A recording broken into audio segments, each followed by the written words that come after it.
Well, let's take a closer look at the phenomenon that is Bitcoin. Octagon Strategy MD Dave Chapman and Bloomberg editor-at-large Corey Johnson are here. Well, Dave said back in August that Bitcoin could reach $10,000 by year end. He looks like he's about to be proven right. But look, I'll do it. I'll be the Bitcoin bear. Where does all this end? It was like Clayton Hyman.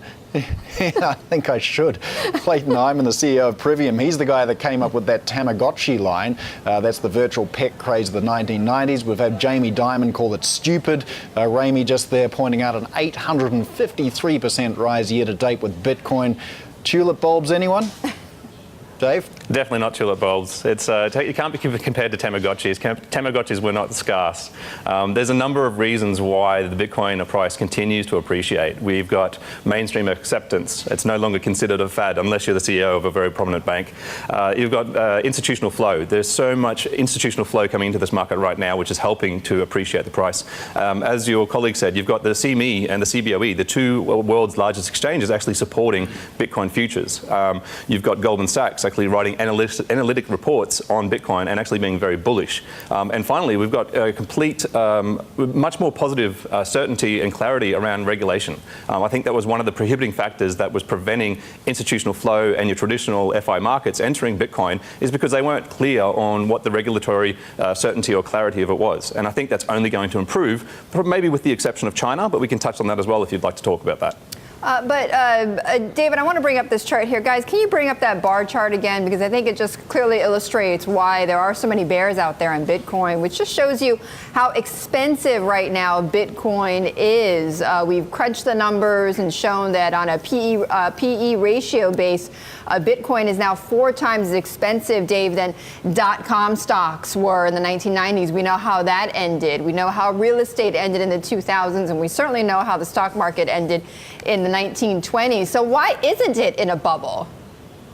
You could potentially say that we're in, the tech bubble 2.0. I honestly don't think that's the case when it comes to Bitcoin. Bitcoin's still very much a drop in the ocean compared to traditional financial products. Even though the market cap of Bitcoin went from $15 billion to $160 billion this year, whilst that's extremely impressive compared to something like gold, which is a $7 trillion market, there's still so much more opportunity to enter and actually for this market to grow. Corey, where do you stand on this? Well, I think the tulip bulb comparison is an interesting one. Tulip bulbs at least have some usefulness. And tulips are beautiful. Bitcoins are not beautiful. I think that really the key factor is here is what is the usefulness going to be. Certainly, anything can be a store of value. It can be a rare guitar that never gets played. It could be gold. It could be Bitcoin. If there's a greater fool, if there's someone that wants to bid it higher, if someone sees it or uses it as a store of value, it by definition becomes that. I think the ultimate question is in what markets. I would disagree. I don't think Bitcoin is widely accepted. I don't think Bitcoin is easy to use. The transaction time to close a Bitcoin transaction is enormously slow. It's better than it was a few months ago, thanks to some important changes in an important technological fork in the business. But some of the things about Bitcoin will always make it unusable in certain formats. The privacy around it, which is a wonderful thing for privacy, is horrible when know your customer rules are necessary for things like money laundering. Right. But I think cryptocurrency is a solution to a lot of problems in payment and will disintermediate companies like JP Morgan's and Goldman Sachs of the world. You can see why they feel a threat there. But as the actual value of Bitcoin is like anything else, it's what someone's going to pay for it. Dave? Yeah, Corey, tulips grow on the ground. Bitcoin doesn't. Bitcoin is naturally scarce. You made a reference they grow above the ground. That's when they get really nice. The below the ground is just in the winter. Isn't it hilarious that we spend? Isn't it hilarious we spend billions of dollars unearthing gold from the ground, only to spend $1 billion more actually putting it back in vaults underneath the ground? Why does gold have value? It's the shiny material that we, as a society, determined that it was that one periodic table metal that we actually apply value to. It's as simple as that. Bitcoin is assigned value because it allows the transfer of value from one individual in the world to another individual around the world without a middleman. It's a very complex, valuable product which has scarcity. And to take the next question out of your mouth, Corey, you're probably saying, well, if it's open source protocol, why can't I just copy it and create Davecoin? The reality is you can. But that's like me trying to say that I can create Facebook overnight. You can't. You haven't invested any brand, any network effect, any utility into that.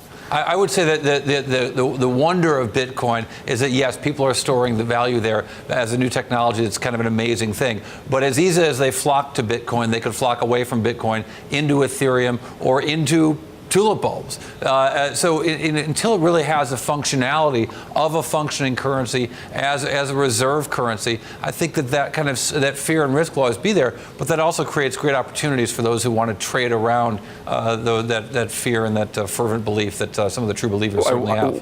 100% agree with you, Corey. It is funny, at the beginning of this year, when the market cap for all cryptos was only $18 billion, Bitcoin's dominance was at 85%.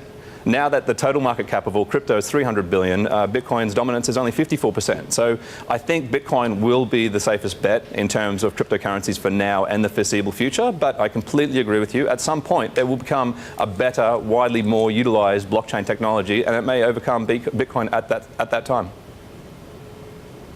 Dave, you mentioned earlier regulation. Now, one question about Bitcoin for me that's never been adequately answered is the issuance of currency goes to the very core of sovereignty. And once Bitcoin becomes a threat to the existence of the nation state, surely that's game over. We've already had Vietnam ban it, China talking about introducing its own government version. In a political sense, it's got to end one day, doesn't it?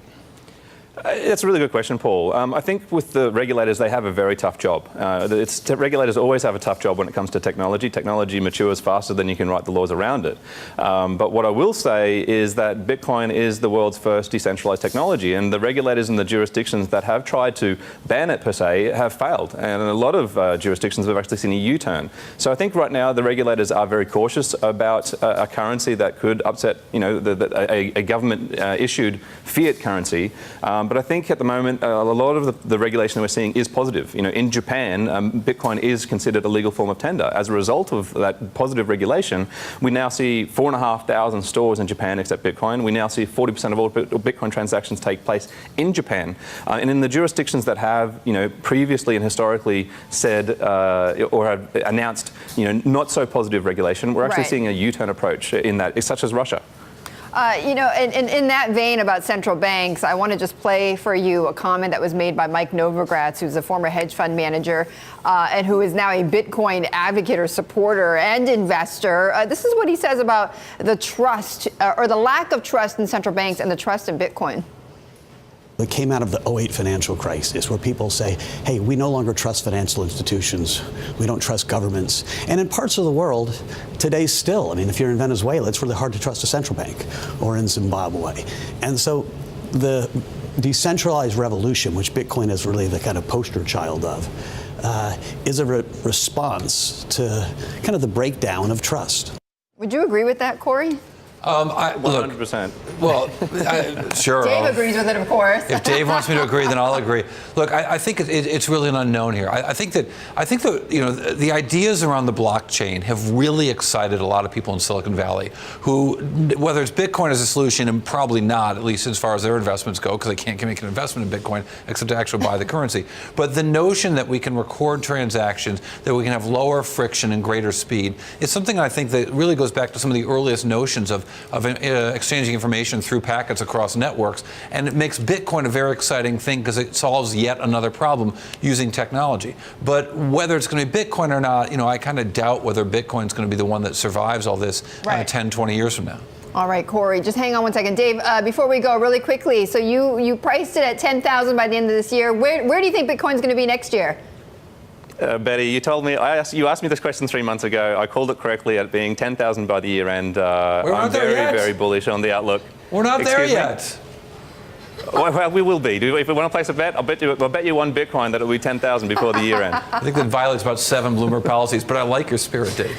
All right, thank you guys. Dave Chapman, Octagon Strategy Managing Director, and Corey Johnson, of course, thank you so much, Bloomberg's editor at large.